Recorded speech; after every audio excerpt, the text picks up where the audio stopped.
우리가 계속해서 느헤미야 말씀을 쭉 나누고 있었는데요. 오늘 이제 마지막 시간입니다. 오늘 마지막 시간은요, 하나님의 말씀 앞에서 우리의 삶을 개혁하라. 개혁에 관한 말씀을 나누고자 합니다. 우리가 우리 교회 신앙들을 가르쳐서 개혁주의 신앙이다 이렇게 말을 합니다. 개혁주의 신앙, 개혁을 외치지만 여러분 개혁이 무엇인지, 여러분 개혁이라고 하는 것은요 고친다는 뜻도 있겠지만 확 뒤집어 놓는다는 뜻도 가지고 있습니다. 신앙적으로 개혁이란 무엇이냐면 하나님의 앞에서, 말씀 앞에서 내 소견에 옳은 대로 내 마음대로 살았던 삶을, 우리의 삶을 어떻게 하나님의 말씀으로 새롭게 바꿔놓는 것이 신앙적인 개혁입니다. 그러니까 하나님의 관점으로 우리의 삶을 바꾸는 것을 신앙적 개혁이라고 말할 수 있을 것입니다. 여러분 혹시 펭귄을 아십니까? 네, 펭귄 다 아시겠죠. 근데 우리 애기들이 좋아했던 펭귄. 그럼 묻겠습니다. 펭귄이 여러분 새입니까? 새가 아닙니까? 네, 고민하지 않으셔도 돼요. 펭귄은요 새입니다. 근데 우리가 펭귄을 별로 새라고 생각하지 않는 이유 가운데 하나는요, 유일하게 날지 못하는 새 가운데 하나이기 때문입니다. 우리가 펭귄을 보고 날지 못하는 새다 이렇게 보면 뭔가 좀 펭귄이요 좀 떨어지는 느낌, 좀 그런 약한 느낌이 들지만 펭귄은요 유일하게 물속에서 날아다니는 새입니다. 그렇게 생각하면 또 펭귄이 다르게 느껴지고 펭귄이 특별하구나 그렇게 보여지기도 합니다. 이게 바로 뭐냐면 우리 보는 관점의 차이라고 말할 수 있을 것입니다. 아주 오래된 이야기인데 여러분이 잘 생각하시고 들으셔야 합니다. 생각하시고 들으셔라고 말씀드렸어요. 어떤 아버지가 중학교쯤 되는 딸과 함께 식당을 갔습니다. 옛날에 레스토랑 보면 경양식 레스토랑 있죠.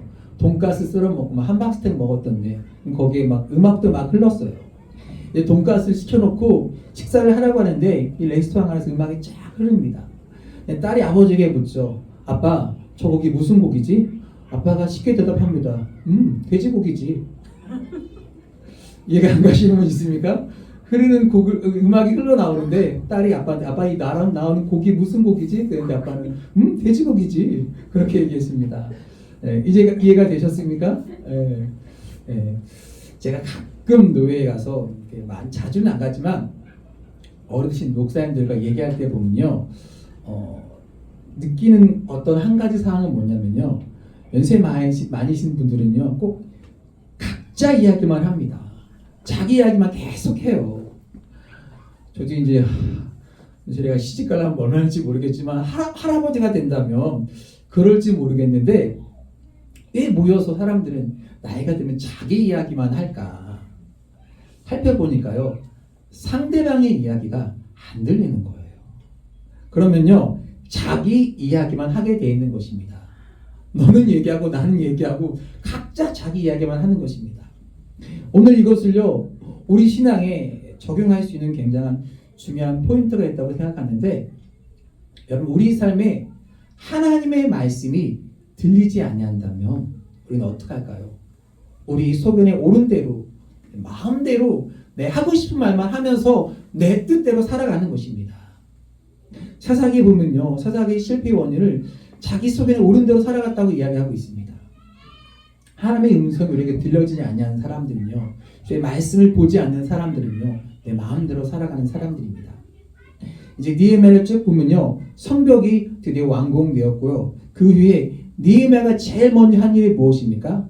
우리가 지난 몇 주 동안 이것을 살펴보았는데, 성전에서 일하는 레위 사람들을 세워놓고요, 예배를 회복시켰습니다. 그리고요, 수문 앞에 모여서 학사 이스라엘을 통해서 하나님의 말씀을 읽으면서 그 말씀을 읽을 때 마음의 회개 운동이 일어났고요, 그들이 하나님 앞에 결심하는 일들이 나타났습니다. 하나님의 말씀을 들음으로 이스라엘 백성에게 나타났던 현상이었습니다.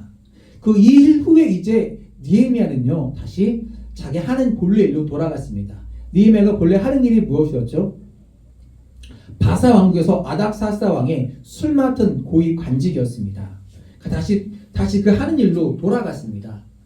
그리고요 오늘 말씀은 한 1년쯤 다시 느헤미야가 다시 본국으로 이스라엘로 돌아오는 그런 말씀입니다.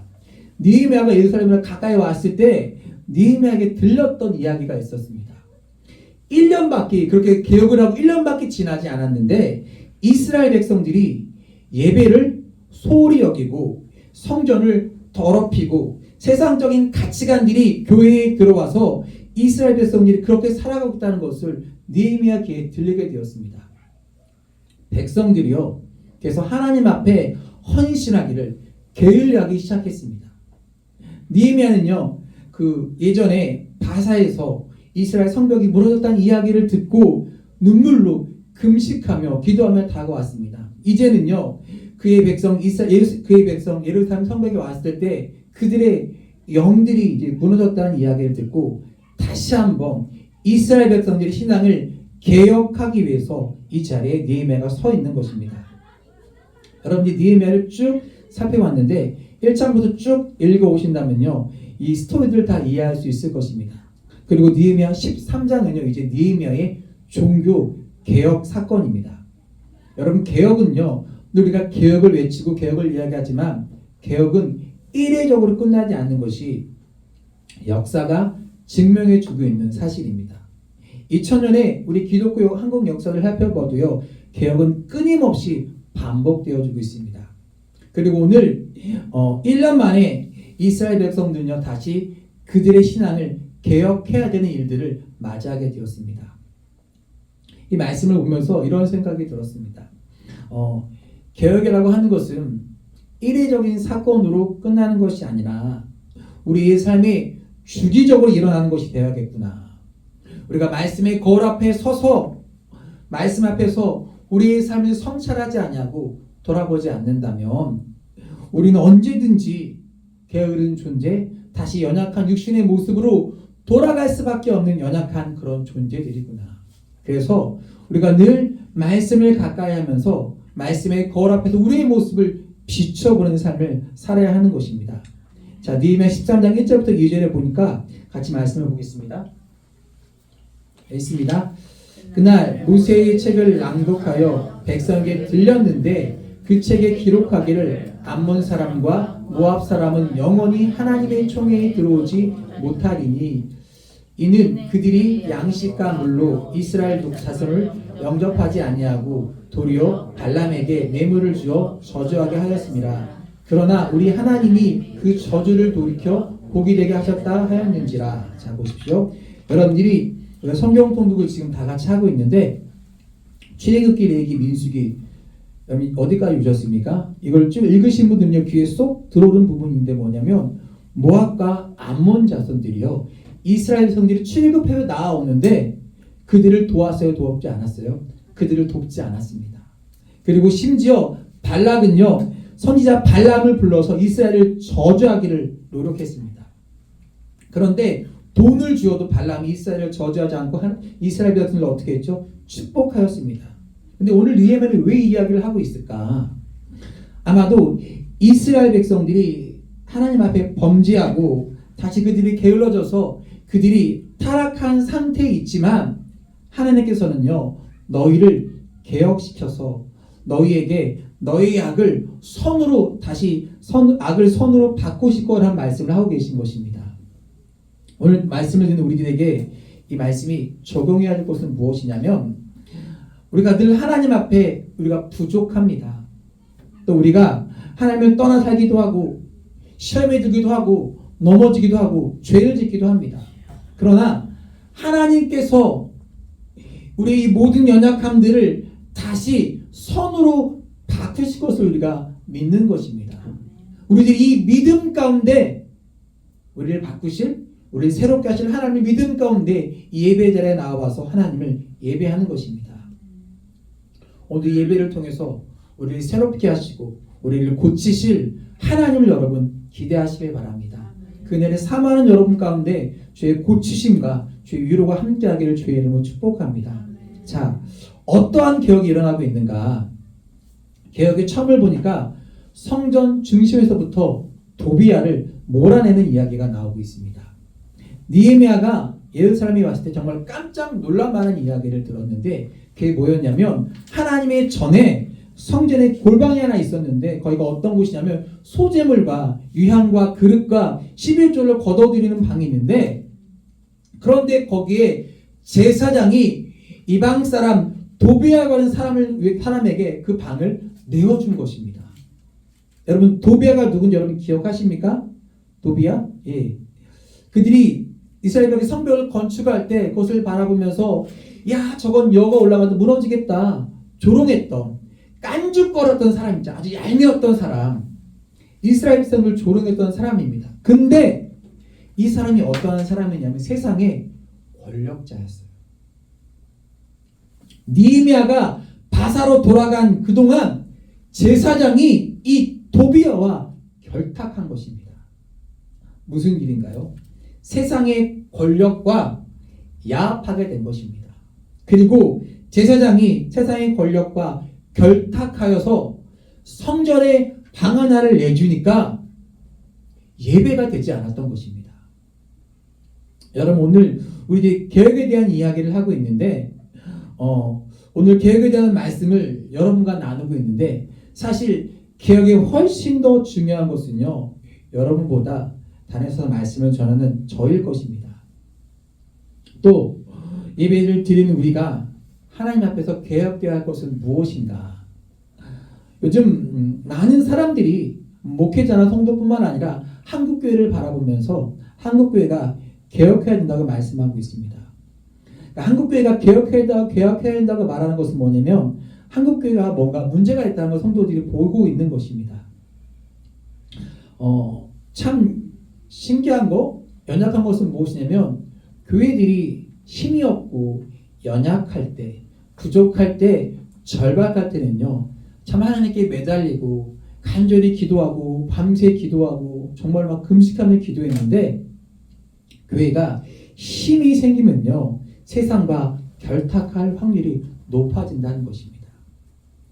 여러분, 요즘 한국교회가 힘이 있다는 증거가 무엇이냐면요, 선거철만 되면요 정치인들도 교회를 무시하지 못합니다. 그리고 선거철 되면요 예외 없이 우리 교회는 뭐 안 오겠지만 큰 교회들 보면요 정치인들이 와서 예배를 드립니다.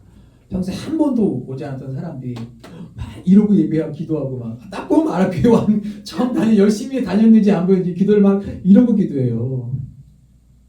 그런데 하나님의 교회니까 어떤 사람이 와서 예배해도 그것은 잘못된 일이 없지만 그 사람들로 인해서 하나님이 드러나지 않고 예배가 방해를 받는다면 그것은 잘못된 것입니다. 어떻게 대통령이 예배 시간에 들어온다고 사람들이 예배를 멈추고 대통령에게 박수를 보내고 다시 예배를 시작할 수 있습니까? 이럴 수는 없는 것입니다.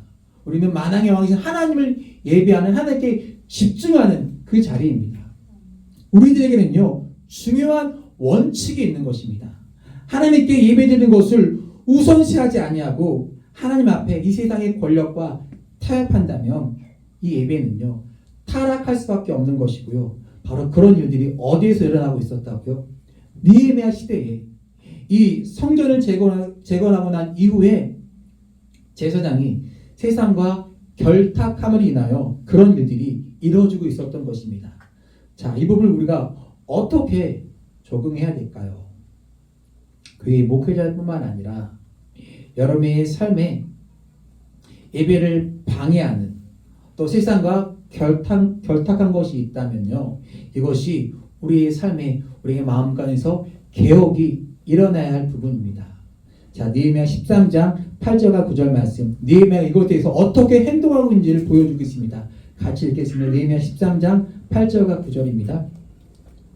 내가 심히 근심하여 도비아의 세간을 그 방 밖으로 다 내어 던지고 명령하여 그 방을 정결하게 하고 하나님의 전에 그릇과 소재물과 유향을 다시 그리로 들여 놓았느니라. 자, 보세요. 지금 느헤미야가 지금 이 느헤미야의 모습을 보십시오. 우리가 지금까지 느헤미야를 보면서 가졌던 생각, 가졌던 이미지가 있습니다. 느헤미야가요 이스라엘 백성들이 성벽이 무너졌다는 소식을 듣고 하나님 앞에 눈물 흘리면서 금식하면서 기도하면서 하나님 나를 기억해 주세요.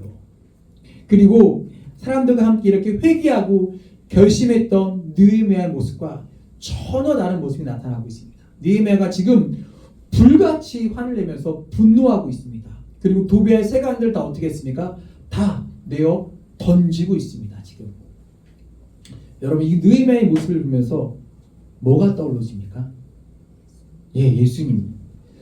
예수님께서 채찍을 들고 성전을 정하셨던 그 예수님의 모습이 떠올랐습니다. 우리가 기억해야 하는데 거룩한 것은 여러분 거룩하게 유지되어야 하는 것입니다. 여러분 어떤 형식에 대한 문제가 아니라 우리의 삶에 여러분의 삶에 이 거룩함이 이루어지지 않는다면 여러분 이 거룩의 중심에 뭐가 있어야 되는지 아십니까? 예배가 있는 것입니다. 이것이 거룩하게 회복되지 않는다면 여러분 우리는 이 성전에서 예배하면서 하나님을 경험할 수 없고 하나님 말씀 앞에 설 수 없고 하나님의 임재를 경험할 수 없는 것입니다. 어떤 분이 설교 가운데 듣는 간증을 제가 들었어요. 제가 그걸 옮겨서 읽어드릴게요. 그분이 다니는 회사 사장이 예수를 믿지 않았는데 얼마 전에 예수를 믿게 되어서 너무 은혜 속에 살아가고 있는 것입니다. 굉장히 믿음이 좋아서 막 간증도 하고 말씀도 전하고 근데 그분의 꿈이 이 기업을 크리스찬 기업으로 만드는 것이 꿈을 가지고 있었다고 합니다. 그런데 예수 믿지 얼마 안 돼서 그분이 아직 술을 끊지 못했습니다. 그래서 늘 하던 대로 기업 직원들과 회식하면요 이분이 회식하면서 폭탄주를 말아서 먹는 거예요. 그리고 막 먹고 취가 쭉 올라오면요 그분이 간증을 그렇게 은혜스럽게 잘한대요. 내가 예수 믿고서 막 그러면서 간증을 그렇게 은혜스럽게 잘한다는 것입니다.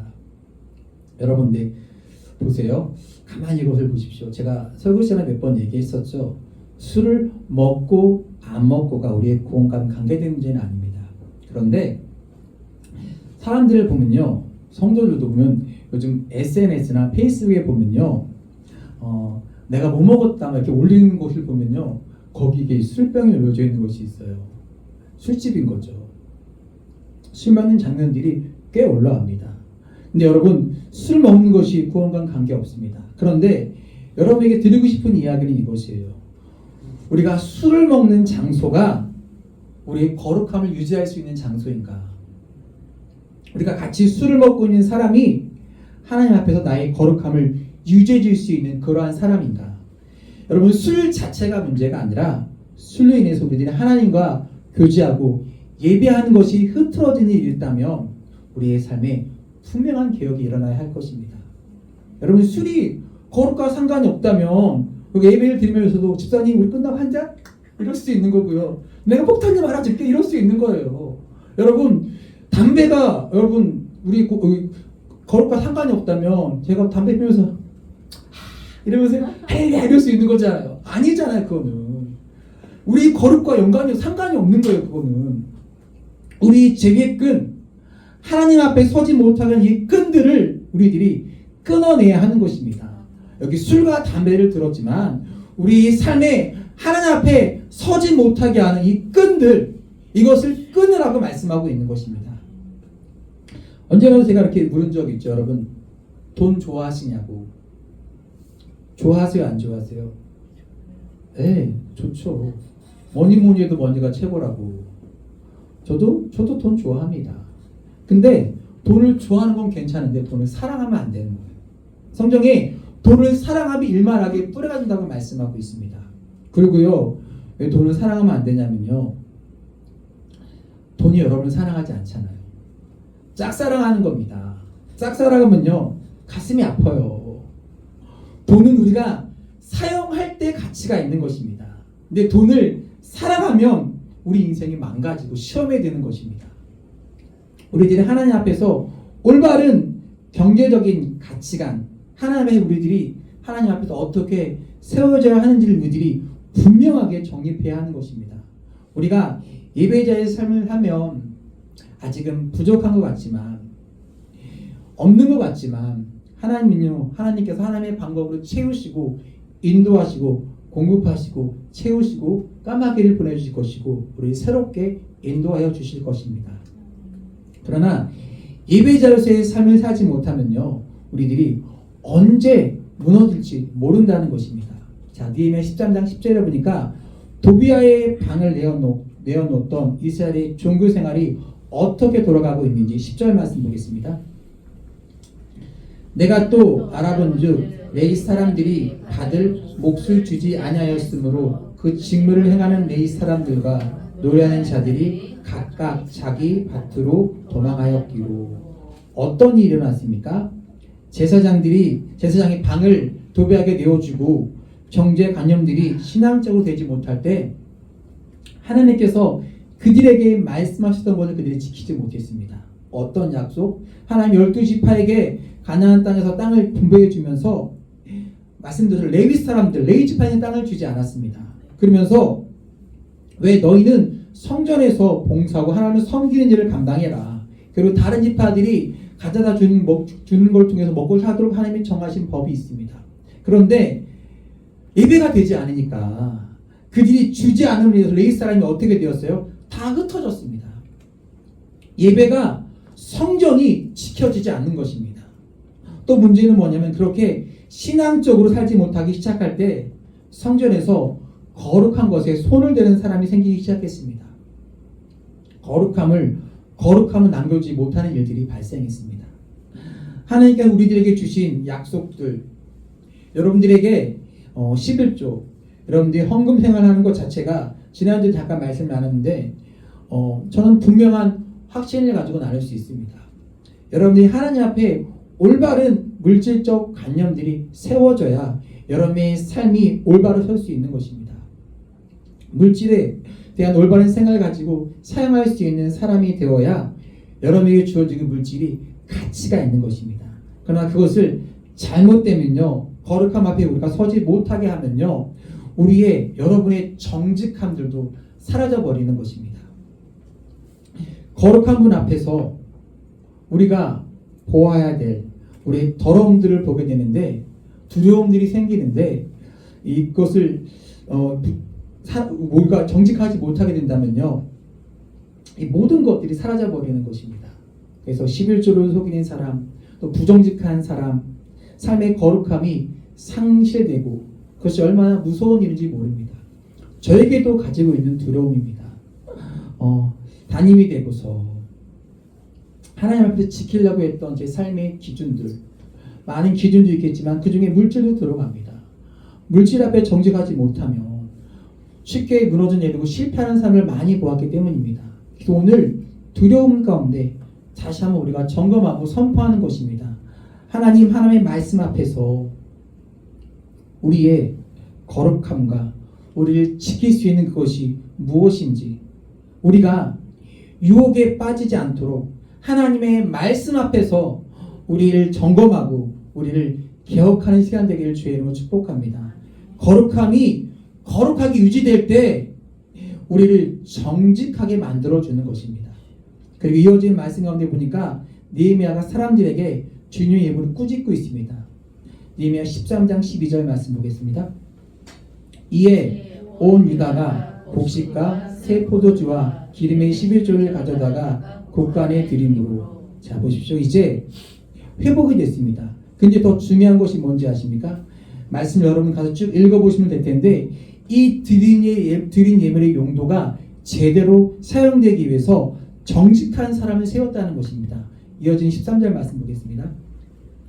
내가 제사장 슬레마와 서기관 사독과 레위 사람 도다야를 창고지기로 삼고 마따냐의 손자 사끌의 아들 하난을 복음으로 삼았나니. 자, 오늘 성경에 보니까 그들이 충직한 자로 인정됩니다.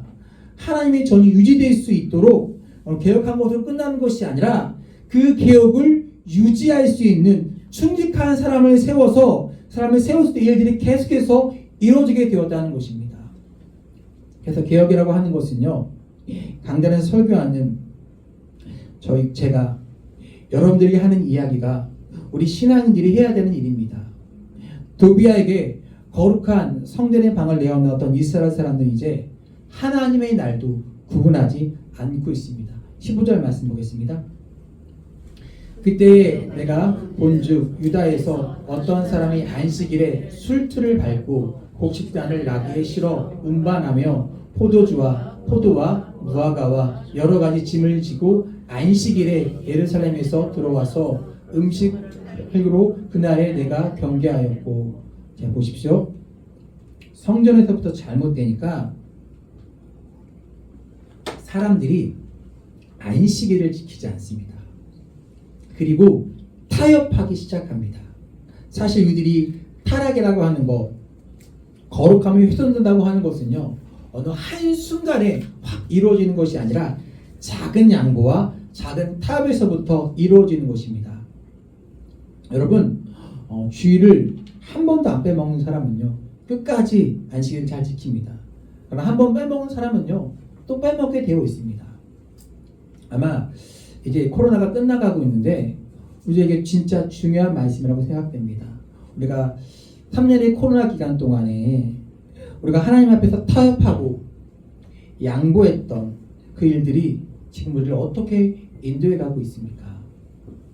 하나님, 다시 한번 우리가 하나님 앞에 서서 말씀 앞에 서서 우리의 신앙을 개혁하게 하여 주옵소서. 하나님의 말씀 앞에서 우리의 신앙을 다시 한번 세우고 우리가 말씀을 통해 다시 개혁이 일어날 수 있는 그런 시간 되기를 축복합니다. 여러분 들었던 이야기일 것입니다. 사막에 낙타를 가지고 여행하는 사람들 보면 꼭 낙타를 데리고 여행을 합니다. 낙타에게 짐도 싣고 그러고 가는데 사막에 밤이 되면 길과 국적이 떨어지니까 사람들은 텐트 치고 그 안에서 잡니다.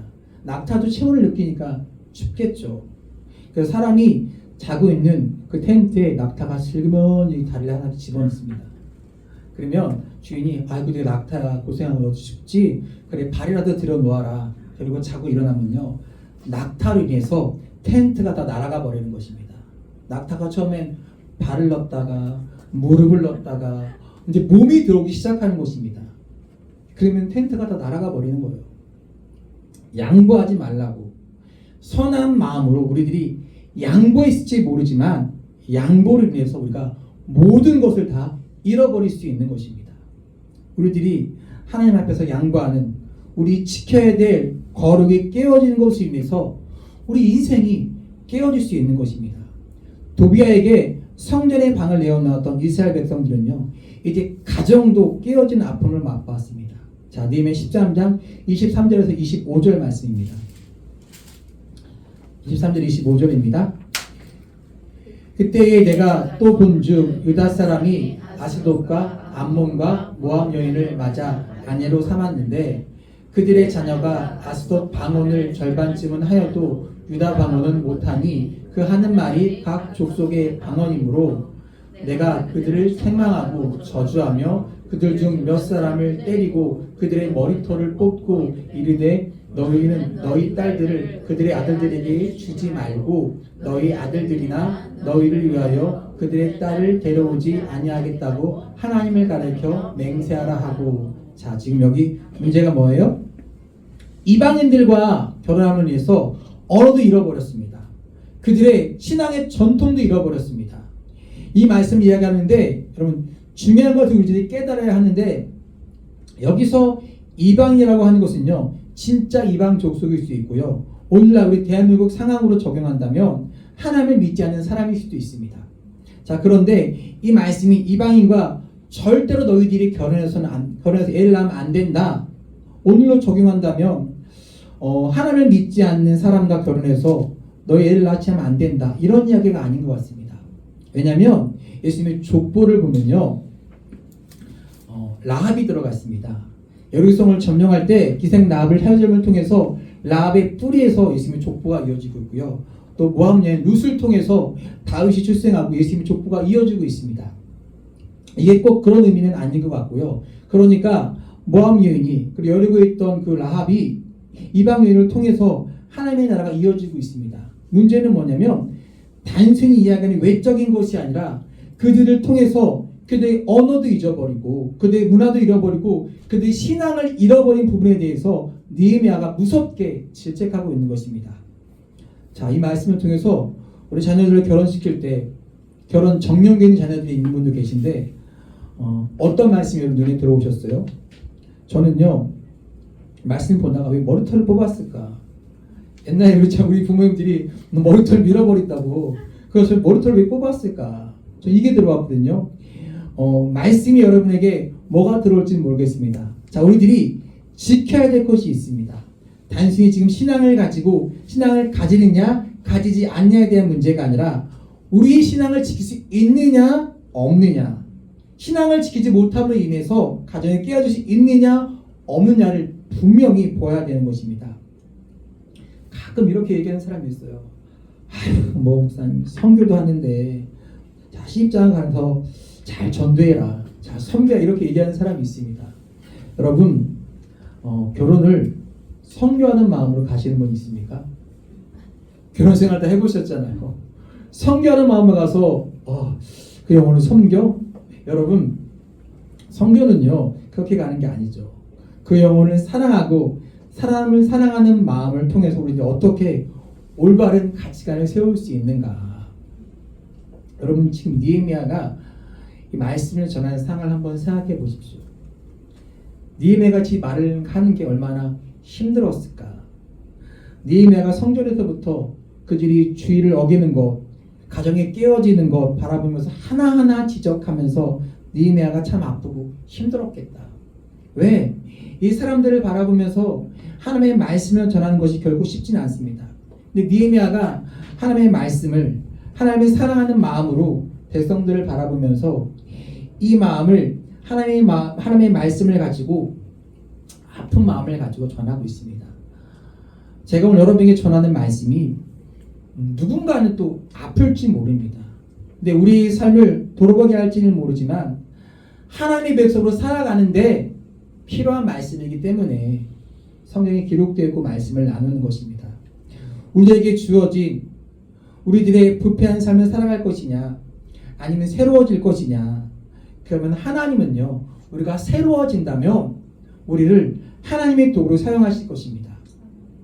하나님의 방법을 하나님의 방법으로 우리를 여러분을 사용하기를 원하십니다. 하나님이 사용하시는 사람, 그것은 그릇인데 그 안에 보화를 담고 하나님이 우리를 사용하시는 그릇이 되기를 원하는데 그릇이 깨어지거나 금이 가거나 더러우면 하나님이 사용할 수가 없습니다. 그래서 오늘 우리들이 기도해야 되는 거, 하나님, 제가 비록 지금 이 모습이지만 부족하지만 저를 하나님이 쓰실 수 있는 그릇들이 되어지길 원합니다. 하나님 말씀 앞에서 우리들이 다시 세워져야 하는 것입니다. 여러분의 가정이, 여러분의 자녀들이 세워지기를 소원합니다. 자, 느헤미야가 마지막으로 이렇게 말씀하고 있습니다. 31절입니다. 또 정한 기한에 나무와 처음 익은 것을 드리게 하였사오니 내 하나님이여 나를 기억하여 복을 주옵소서. 느헤미야의 말씀을 계속 나눈 이 부분이 몇 번 나왔습니다.